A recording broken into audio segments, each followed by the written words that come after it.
live, so don't mess with it. I had that set just right. Well, it's up higher now because of the cord. Gotta find my pen.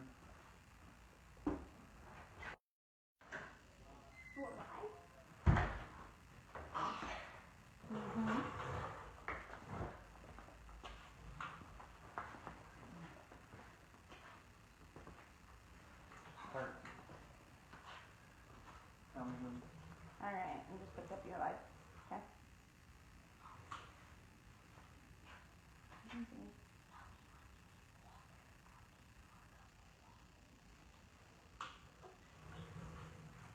Anybody on there yet? I need like a volume check off of somebody that's on there.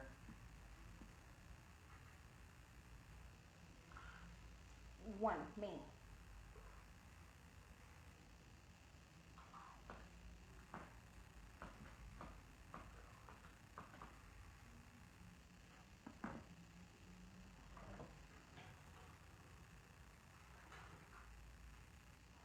Okay.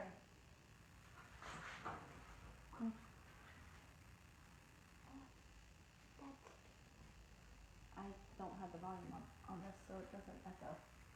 We need other people to jump on and see.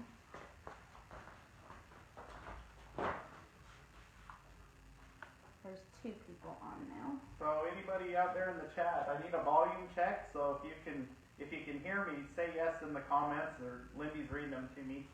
Let's need a volume check off of somebody. Thumbs up. We're good. Okay. Well, looking at my watch here, it's 8 o'clock. I was going to see if we can wait and get a few more people on. But we can get started here. In this Don't be. Thanks, Verlin.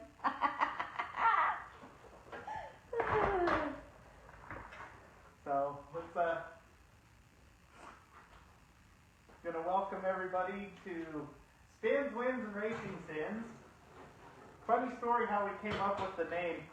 We typed into a name generator all the things that go with racing, which include losing, winning, crashing, and acting the fool at the racetrack, and that's the name that AI gave us. So I guess that's what we're gonna go with. So let me get my board cleaned up here.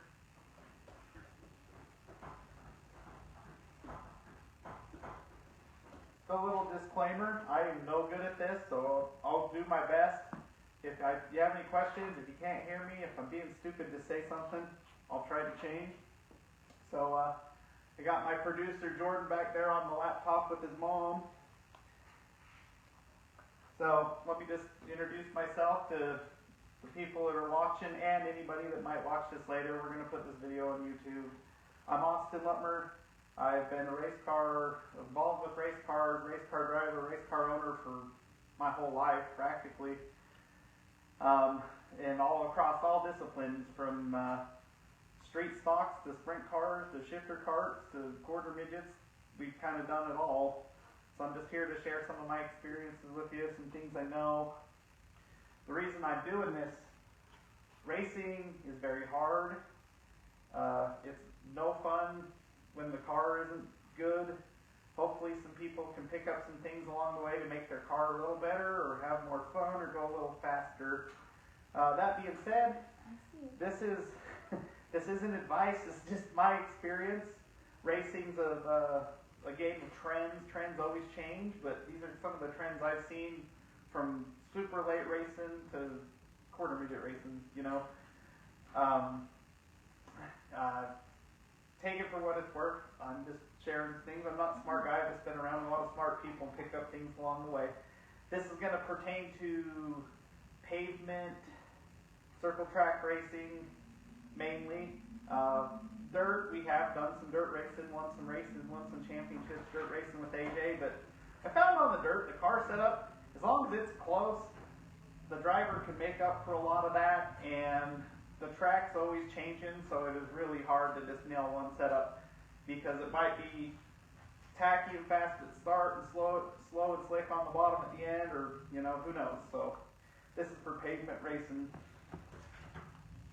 What I want to talk about tonight, this will be the first. We'll probably break this up over the winter and probably 7, 8 videos. I'm going to keep them short.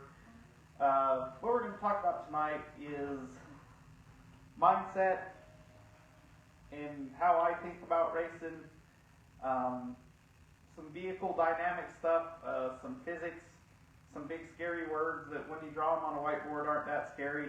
Engineers use them to justify their paycheck, you know. So we're going to start with the easy thing first here. I'm going to go with the mindset.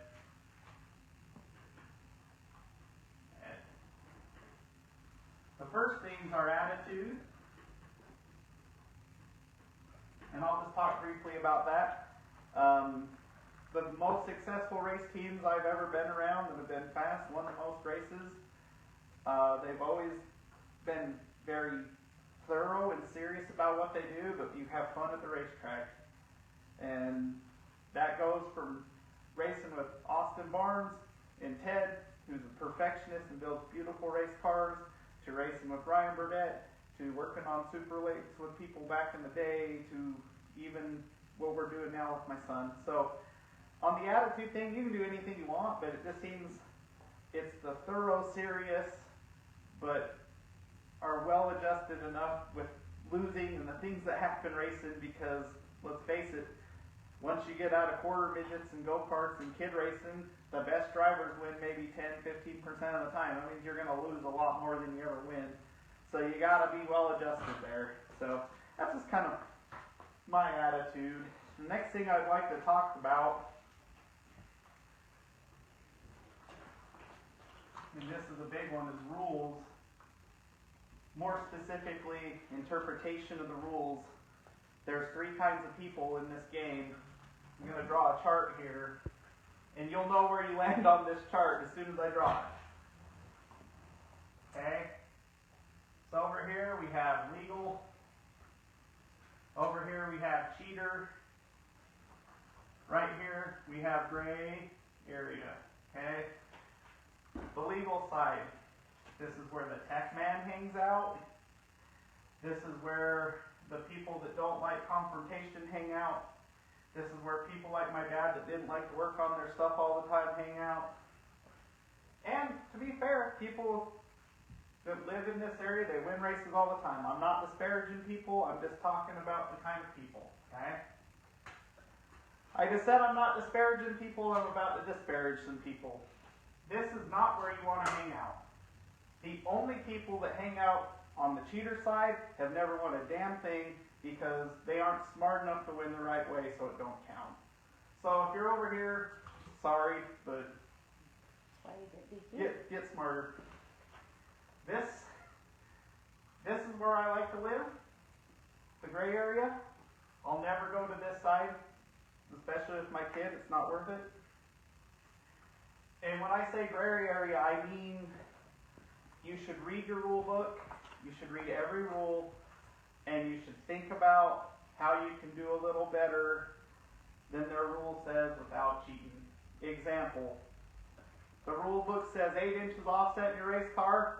Let's go for 8 and a 32nd and argue about how wide the tape measure blade is. If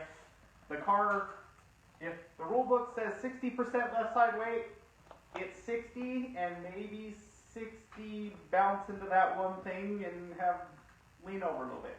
That's what I'm saying. That's where I like to live. This is not the place for everybody because this is confrontational. Tech guys are going to give you crap. People are going to call you names. But this is where I've had the most success. A lot of the people I've worked with that have had a lot of success, they live in this zone. A lot of the car builders I know, they live in this zone. Okay? So that's me. You can do anything you want. This is a good place to live if you can keep your temper calm, not try to get crazy. People are going to ask you questions. They're going to measure your car however they see fit. You're going to have to argue with them that they don't know what they're doing. That's all I'm going to talk about rules for right now. Let's remember this though, tech guys, most of the time are volunteer people. We shouldn't be jerks to them, okay? We should explain our point, but we shouldn't be jerks. So, question. Yes, Lindy. Because I'm going to pull the, I know nothing about racing card. Uh-huh. in order to live in the gray area, you've actually got to read the rule book and you've got to understand the rules. That's perfect point by Lindy, and that's why she's here, because I'm scatterbrained. If you are going to live right here, you have to know your rule book front and back, left and right. You've got to know what you're talking about. You can't let other people tell you what the rules are. You need to know what they are. I can give you an example. This happened to me this year. That sprint car over there, we won one race in the Momentum Series, was very fast all year, every time we went. At the end of the year, I read the rule book again and noticed they don't have a rule against tire doping, but they do give a durometer number.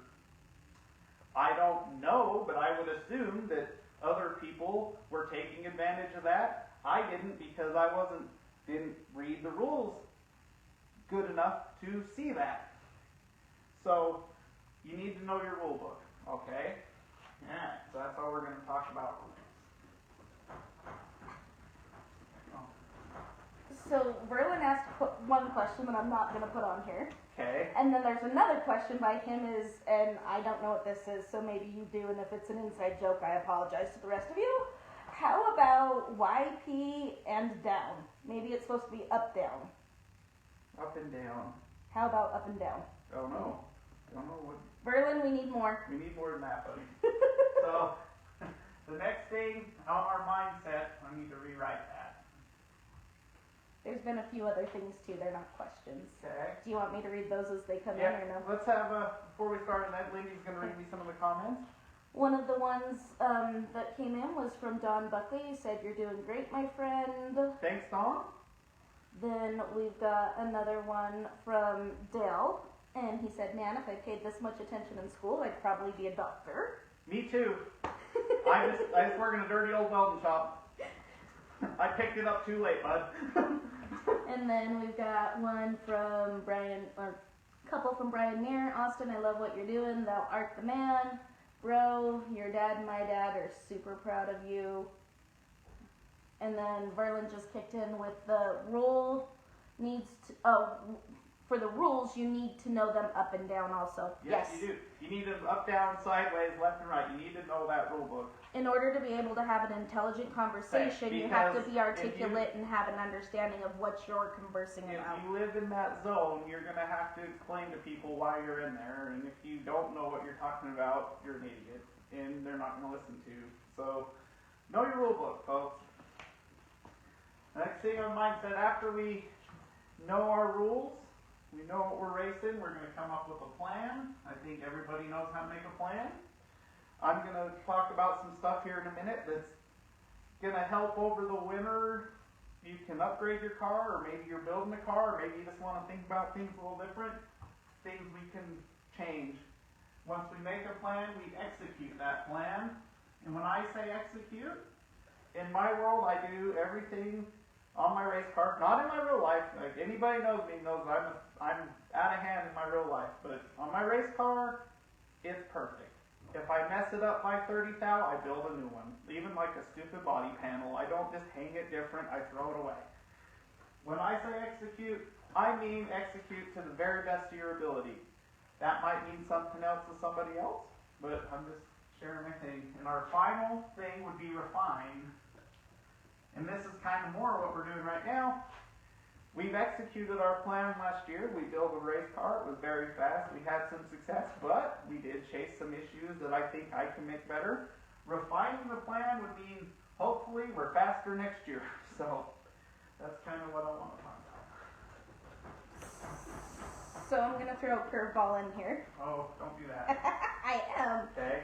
Part of the plan, not only for racing and thinking about race cars and all of that type of stuff, for those that have family, that are racing with family, or married, wives and things like that, involve everybody in the plan, talk about it so everybody's on the same page and doing the same thing, so it doesn't cause issues or fights. So you're hearing the words of a not batter, because I don't hit her, but a race wife that's been worn out by the plan, because I am not very good at communicating your plan. You should tell everybody involved, this is what we're doing, this is what I want to do. Hey, this is how long it's going to take. I'm not just putting this car together this winter. I'm going to be pretty meticulous, and it's going to take 6 months. whatever the plan is. So the first thing we're going to talk about is, and I'm going to paraphrase Newton's laws. If you want to read the exact ones, you can get a physics book, you can get on Google. You might even remember some. So, and this is where it applies to our race car. So, one of Newton's laws says an object in motion stays in motion unless it's stopped, an outside force stops it. An object at rest stays at rest unless something moves it. And an object will continue on its going without any external forces. So here's my example. Say we're out here in space. There's an asteroid. It's going on this axis.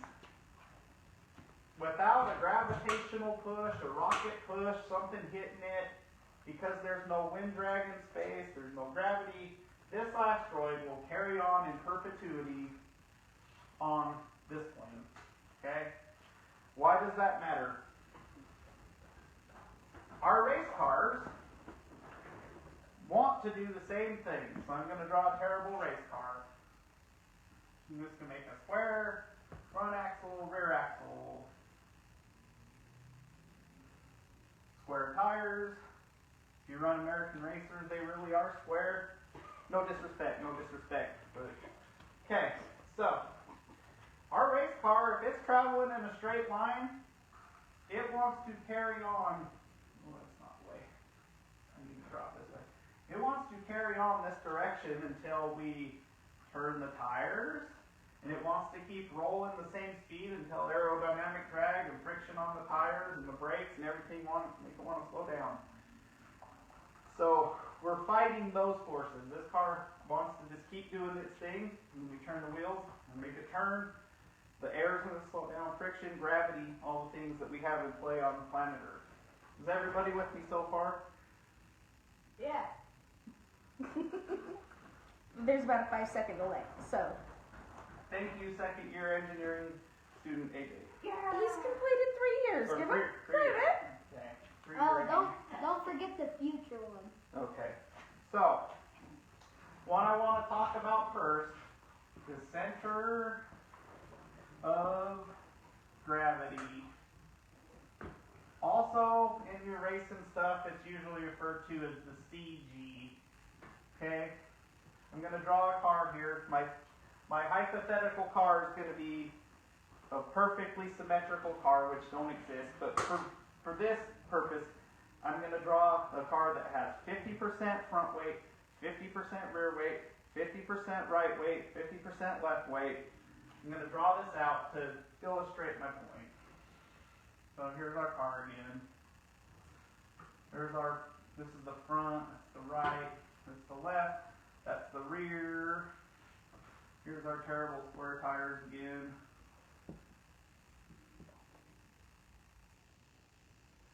The center of gravity in this car, if it has perfect weight distribution, right to left, front to rear, would be right in the dead center of this car, the center of gravity. Okay? Why is that important? Because of physics, do we have this so far? Any questions? No questions. Okay. Because of physics, our race car, our semi-truck, our race car, our anything with tires, when we navigate a curve, is going to rotate longitudinally, let's call it, and around that point. The car is going to rotate around that point. It is physically impossible for anything else to happen. Okay? So, why this matters in racing. Actually, before we get to that, the other part of the center of gravity, I'm going to draw a side view of our really cool symmetrical race car here. Like that. While you're drawing, Ty tells you that it looks great, Bob Ross. Thanks, Marquez. Love you, buddy. Okay, so here's our super cool. Sorry, sprint car guys, I just drove something that looks like a 4-banger late model. That looks like the Batmobile. Yeah, who knows what it is. It's got a big, long anteater nose on it. But in our 50-50 car, let's just say for fun, that's our dead middle of our car. The height of this center of gravity changes. It's impossible to know where it is on this car without doing a bunch of measuring with your scales, and you got to raise the car up, and you got to know the radius of the tires. It's something we'll get into a little bit later. But this center of gravity, it could be here, it could be there, it could be anywhere in between. The higher this center of gravity is, the more weight of the car. So if the center of gravity is this high, this much of the car from here down is trying to move this way, move this way, move this way, move this way. So in racing, we want that thing as low as we can get it. Also, when we hit the brakes, the torque of the car rotates over that point, and when we hit the gas, it rotates over that point. Okay? So our goal is to get as low as we can. The lower it is, the less the car tries to roll over. And the less the car rolls over, the more it uses the left side tires, the faster we go. It's kind of what it is, you know. Even if you look at your sprint car setups now, go look at a picture of a sprint car winning 15 years ago and left front's up in the air, go look at them now, they're down. And it's just because everybody's figured out faster that way. So. Dylan said it was a dirt late model, and Kyle Young said the Camaro nose is sick. You may be a stock guy at heart. Let's not go there, but I don't know. My dad drove a Camaro forever. That's probably why I drew it that way. So, now that we've talked about CG height and location,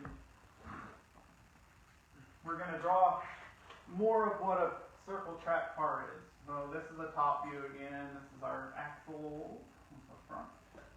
This is our rear. And I'm going to use just the numbers in my head because I know my sprint car midget numbers because that's what we've been racing. My sprint car over there is 59.8% left, okay? It is, what was it when we did it? 47% rear, no, back up. 53% rear, 47 front. So we're a little rear heavy, but not terrible. So, like in my example car, my CG is somewhere over here. Okay? So that's the rub of the whole thing. The more weight you move back, the CG moves back. The more you move forward, it moves forward. The more you move left, it moves left. The more you move right, the more it moves right. Now, mind you, our car's still rotating around this point. So this is one of my tantamount things I'm going to say. If you do not race a class that has a left side weight rule, you are very smart to make the car as left side heavy as you can without it tipping over. I mean, I'm not even being funny. Like our quarter midgets were 64% left side weight. Okay, that sprint car over there would be more left side weight if they didn't have a 60% rule, and 59.7 is as close as I can get it without putting even more lead on. So that's one of my refinements this year. We're going to make it better. So the farther you can move that left, the better you're going to be in a left-hand turning race car because we are rotating less of the car, more nimble. The farther we move this point front and back, changes the drivability of the car. So obviously, the farther back this point is, the tighter the car is going to drive. The farther forward this point is, the looser the car is going to drive. The reason I'm telling you all this now is we can always change this with ballast, but let's talk about why we would smartly do some other things. So let me look at my list here. So I'm just going to use some examples now. If we were using, every race car has things in it that have to be there. The engine, right? Drivetrain, sprint car, that's a torque tube. Driveline, and stock car, it's a transmission, clutch, whatever. Drivetrain, fuel cell, driver. Okay. Now for my quarter midget guys, it's gonna be a little different. On our big cars, this is the bulk of our weight that has to go in the car. On a quarter midget, this is 4x the weight of the other stuff that needs to go in the car. So where you put that driver is paramount to. Now I'm not telling you should go stupid race dad and hang your kid out the left side, but maybe if you wanted to roll your frame rail over a little bit so they could lean over more without being outside the car, pretty smart deal. But I digress. So. Well, that just explains why when you do watch quarter midget racing and nationals and things like that, you do see the kids lean over because they're trying to move the center of gravity. They're getting out the left side of the car. So, if we're building, and I'm just going to name something easy. If we're building a lower horsepower, big sticky tire car like a Pro Late model, obviously, we're going to take advantage of as much left side weight as the rule will let us. Yep. Probably 60%. Depends on your racetrack. If it was me, I'm trying to move my center of gravity as forward as I can with the components in the car. I'm going to put the engine ahead. Why? Because it's the heaviest thing. I'm going to put the driver farther ahead as I can without getting him too far out of whack. You know, we don't want to put him in a dumb position. The fuel cell, I'm going to move it as close to the rear axle as I can, not far back from the rear axle to keep some of the rear percentage out of the car to keep that forward. Why would I do that? Because they're Pro Lates and Crate Modifieds and Pepsi Sprint cars and Focus Midgets, anything that's like handled way better than motor it has, they always tend to be on the tight side. They just don't. So you'd be pretty smart to, while we're building our car, rebuilding our car, move some of the stuff forward. If I was still racing quarter midgets and my kid ran junior Honda, my driver would be moved forward. I would run sprockets to get the right gear ratio, and I'd have the motor as far forward as I could get it. Why? Got to get that moved forward. The farther forward this is, the less of the car has to rotate around. And because we point the car with the front of the car, that's why we want that forward. Any other questions so far? Nope, other than Tayo's Dale some beers. Oh dear. 30 by his count.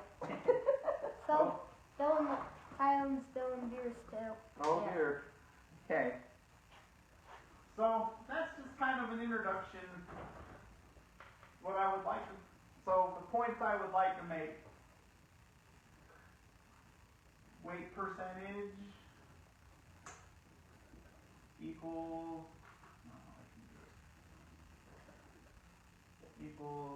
CG movement. We want it as far left and as far low as we can get it, and we want to move it forward or aft depending on what we're racing.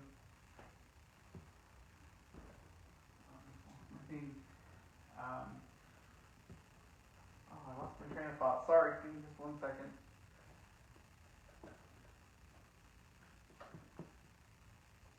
On lower power cars,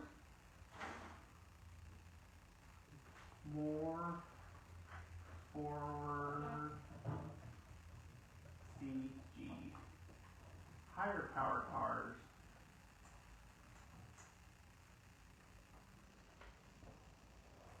more rear C. That's kind of what I think. I mean, and you got to play with it, but a good time to move this stuff is over this winter. And if you take it out and it's over-rotated, we can change things to bring it back in balance, but it seems cars that have their center of gravity moved, optimized, if you would, for what you're doing, it seems like they have more success. Don't believe me? Go buy a Pro Late from Hamke and go buy a Super Late and see where the engine is. I mean, it's in a different place, you know? They've got this figured out. So the last thing... Verlin's got a question in here, and it says, does it help to have an easier to push car? Oh, quarter midgets? Yeah. Well, in anything, I mean, I do pretty heavy bearing work on my sprint car. I mean, we should try to minimize friction and drag in everything we do.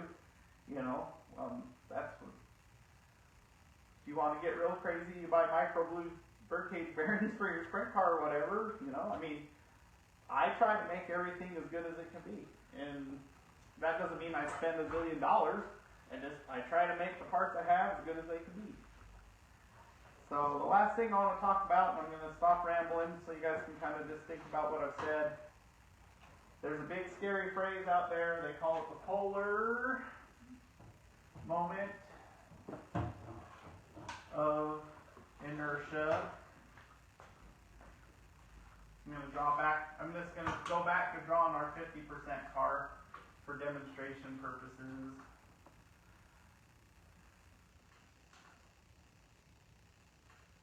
The polar moment of inertia is a moment in the car that resists the torque turning, the rotating of an object.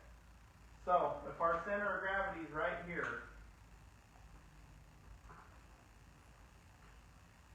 okay, going back to this 50% car, the polar moment of inertia, if it was right here or right here, the car is going to rotate easier than if they're out here and out here. And what you get in racing with this stuff, when you move your weight way behind the axles or way in front of the axles, is that polar moment is resisting the direction change of your race car until it's not, and then it snaps or it pushes or it breaks loose. So we are much better off to keep all our lead inside the axles. Matter of fact, once you measure your car and figure out where this is, you're much better off to keep it as close to that as you can if you want a car that rotates well. So that's kind of just my thing for tonight of physics and things you can work on over the winter. It's something you can do. I'm not like going to go, this isn't like one of those things where you can tell you what your setup is or whatever. I spent a lot of time on this over the winter, and because of that, and AJ drove pretty darn good this year. We had a pretty successful season, but the car was lights out fast from the first time we took it to the racetrack, and it's because a lot of this homework was done before it was even put together. In the garage. So anybody that's been around this game for a long time knows races aren't won at the racetrack. They can be lost there for sure, but on pavement, the races, they're usually won in the garage. And if you show up to the racetrack and your car is good and all you got to worry about is driving good and keeping gas in it, keeping the tires popped up, and maybe changing a spring or changing a shock click or whatever, over time, you're going to be much more successful than the guy that's running there, changing this, moving lead, throwing springs, changing stagger. You know what I'm saying? So. Well, and it also goes back to the first point that you talked about too, the attitude and being able to have fun at the track and being able to do some of the other things instead of chase your tail and be angry and pissed. If you get to the track and the car's good and you've done your homework and you've done the research, you get to have fun. You get to go goof around, play on the jacks, and do all the stuff that AJ was able to do this year instead of worrying about the other stuff. And that's it, you know. So I think this is just some trends you can look at. Like your results may vary, but it's trends I've seen. Not the end all be all, but there's a lot of people that I've been taught by that agree with these trends, you know. So I kind of stick to them. So, but that being said, all the things we've talked about, if you get to the racetrack and your tires program isn't good, your tire guy ain't good, none of it matters. If you get to the racetrack and your race car driver isn't really a race car driver and struggles, none of this matters. So let's focus on building our cars for what we're doing, exploiting our rules as much as we can. Don't cheat, exploit though, for sure. There's a reason my car is gray. Why do you think we changed colors? And let's build something to be more successful. And if it don't work, you can always put it back. But So that's all I got for the physics of it. That's all I can tell you because I'm not a physicist, but I know enough about the stuff. What I want to talk about next video, we're going to talk about roll centers, Panhard bars, roll centers, lock links, the effect of the roll center versus the CG of the car, how that affects what springs we put in the car. It's a total package. So I'll be doing another video. If any of you guys have any questions, if I confused you, just if you have my number, call me. If you don't, my number 801-560-9488. This is going on YouTube, so I might have just gave YouTube my phone number, but you can call me anytime and I will talk to you as much as I can about this. Because I think, I feel like if I can help this one person go a little faster, have more fun, then all of this is worth it. So thanks for checking in tonight. I'll see you guys in a couple weeks and we'll talk about roll centers and locations of roll centers and how we can use them to manipulate physics to make our stuff roll a little better. So have a good night. Thank you. 168 hours.